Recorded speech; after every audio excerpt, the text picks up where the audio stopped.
I took the southbound subway down to Brooklyn. I stepped off long before it could arrive. You know, the city streets above, they were calling out my name, and that's where I knew I'd feel more alive.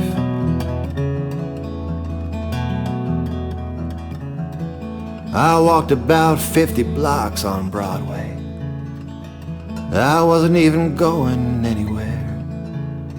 I sat down to have a sandwich on the sidewalk. I was kind of dirty, but I didn't care.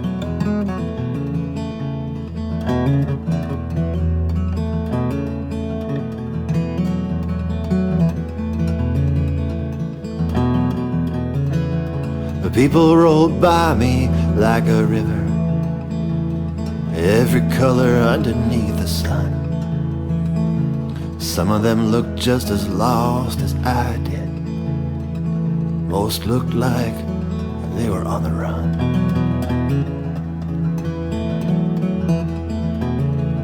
I gave an extra buck to the man who made my sandwich. It looked like he had some ends to meet. I saw a lonely white-haired girl in a black dress leaning on a lamppost, sitting on the street.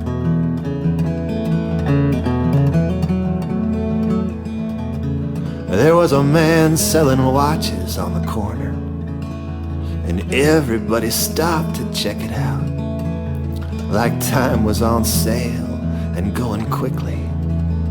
It's funny what we trust and what we doubt.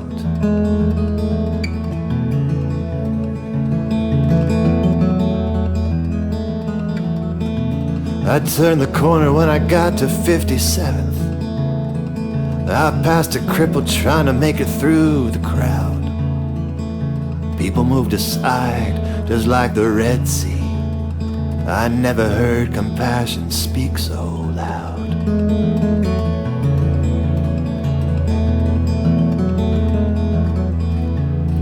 I got a call from a good friend in Virginia. It kept me company as I walked along. I told him that my legs were really aching. He said my methodology was wrong.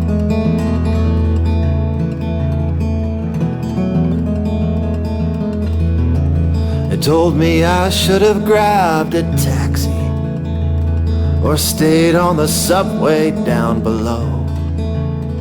But the feel of the concrete beneath my tired feet was a sweet pain I just needed to know.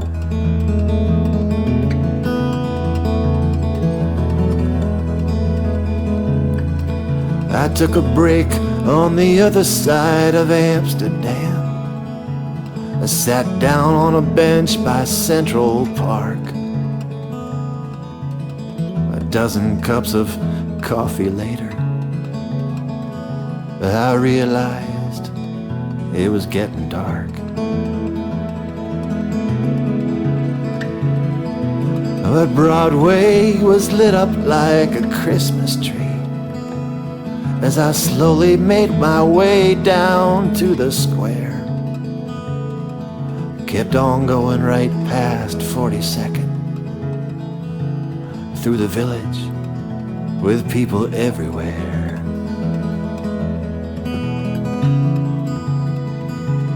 Some were having dinner with candles on the tables, and the tables were short and small and round. And some were having drinks, and some were having nothing, but the air was alive with sound and fury.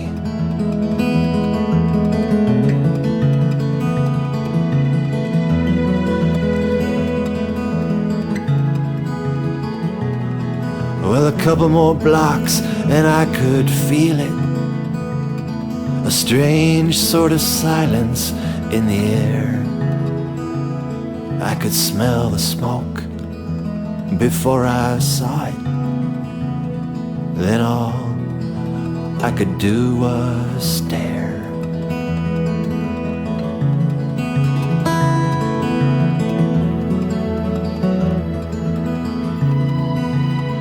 There were flowers and flags upon the barricade, whispers and tears behind the fence. And though we were surrounded by policemen, I could sense that everyone was tense.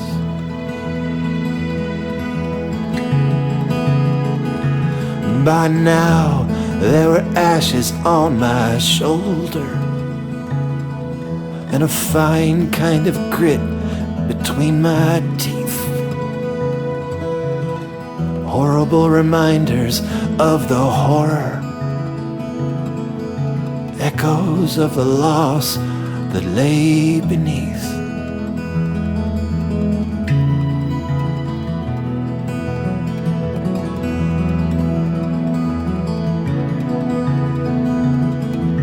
Spotlights were shining on the rubble,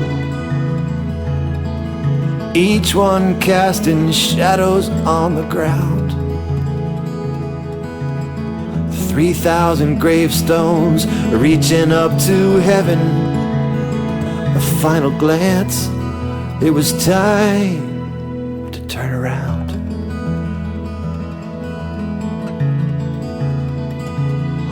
Only now my steps felt much more heavy,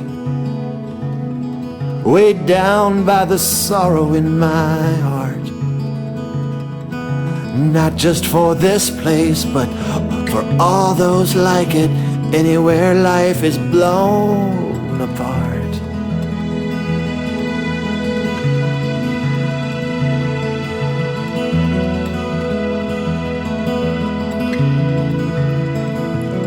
So I limped on down the street that was silent, dark and sad.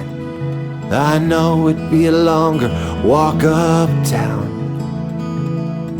but then from somewhere round the corner, the silence was shattered,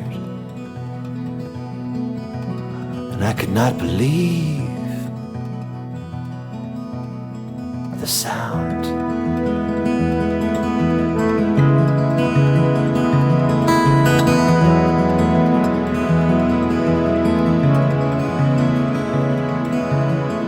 Out from the shadows, slowly marching, a chorus, several dozen strong. The children and their mothers, fathers and their brothers, holding candles as they sang their song.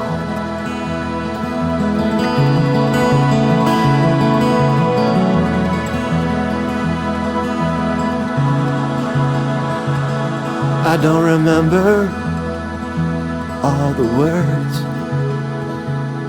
I don't think it mattered much to me. I watched them through the tears falling from my eyes, and heard a line about how their hearts were free.